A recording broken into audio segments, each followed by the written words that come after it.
Still, many of the lawyers who do these cases say they don't even understand some of Judge Cannon's rulings and or why she's moving so slowly. Back in March, the judge issued a bizarre ruling ordering the lawyers on both sides to craft jury instructions now, well before the trial was close to starting, which didn't make sense to almost anyone. And of course, there was her baffling decision to appoint what was called a special master to review the thousands of documents seized at Mar-a-Lago to see if any should be protected or kept from the FBI based on either executive or attorney-client privilege. Judge Cannon quickly overruled by a conservative three-judge panel of appeals court judges who slammed her ruling and the Trump team's legal arguments as a, quote, sideshow.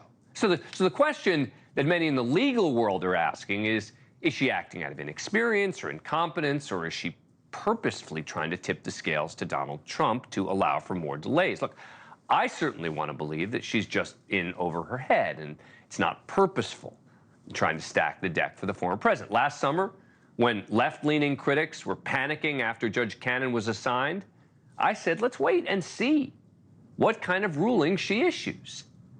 But I have to say, I too now am starting to wonder. Joining us now is Sarah Isgur, former spokesperson for the Department of Justice under President Trump. She's an attorney, ABC News contributor, host of the legal podcast Advisory Opinions. Also with us is Aitan Goelman, former assistant U.S. attorney in the Southern District of New York, who's represented many high-profile clients, including former FBI agent Peter Strzok. Thanks so much to both of you for coming on the program. Aitan, let me start with you. Do you think that she's in the tank for Trump? Do you think she's incompetent? Do you think that we're being unfair with these questions at all? I think she's biased. I mean, I don't think it's something a charge that you should level against a federal judge lightly. I think most of the judges appointed by any president, including Trump, try to get it right and try to get the facts right according to the law. But it is hard to interpret Judge Cannon's kind of continuous puzzling and sometimes lawless decisions other than that she has an agenda to help the former president. And again, I don't like saying that, but it's really hard to figure out how else she's making some of these decisions. Sarah Isgur, you have a different view? Never attribute to malice what can be explained by incompetence. I think we're watching a case of the judicial yips. She's an inexperienced judge. She was an appellate AUSA federal prosecutor before this, meaning she didn't handle trials. She didn't have to make decisions like this. She's overthinking it, and that can explain all of this. But again, just because she doesn't have experience, right? The inexperienced judges, what they do typically, right, is they go ask other judges and they say, hey, judge, I've only been here for 6 months. Give me some advice here. Or they actually read the briefs and assess, which argument makes more sense.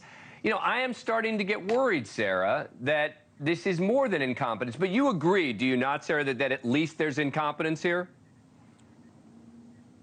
Yes, this is horribly delayed. There's 8 pending substantive motions at this point. The jury instructions, to me, were actually more baffling than the special counsel, which, as you said, was reversed 3-0. I think she is reaching out to other judges, but I think she's becoming more and more isolated because of the spotlight on this case. There's been reporting by David Latt that 2 of her 4 law clerks have quit because she's working them too hard, 12 hours a day on the weekends, 14 hours, 20 hours a day.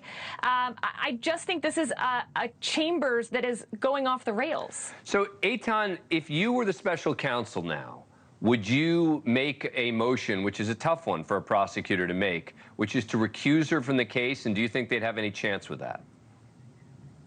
No and no. I mean, I just think that the standard is too high. I mean, you basically have to prove that there's something outside of, the case that is motivating them. And, I don't think that you can prove that. I think that her decisions and her actions and her rationale suggest that, but I don't think that they would meet that high a threshold. And, if you're going to shoot the king, you better kill him. And I don't think that they would kill the king here. Sarah, you agree? I agree. Unfortunately, being a bad judge isn't enough to get a judge taken off a case, or else we wouldn't have many judges left. Lots of judges get reversed. Lots of judges end up delaying things. I just don't think we're there. Yeah. And I assume both of you agree that there is 0% chance now that this case begins before the election. Aitan, let me start with you. I mean, any percent chance that this case actually happens before the election? No. Sarah? I said all along this case couldn't really go before the election because of the Classified Documents Act. And what we're seeing is that we haven't even gotten to those things really yet because we're sort of flim-flamming around with this motions practice that isn't going anywhere.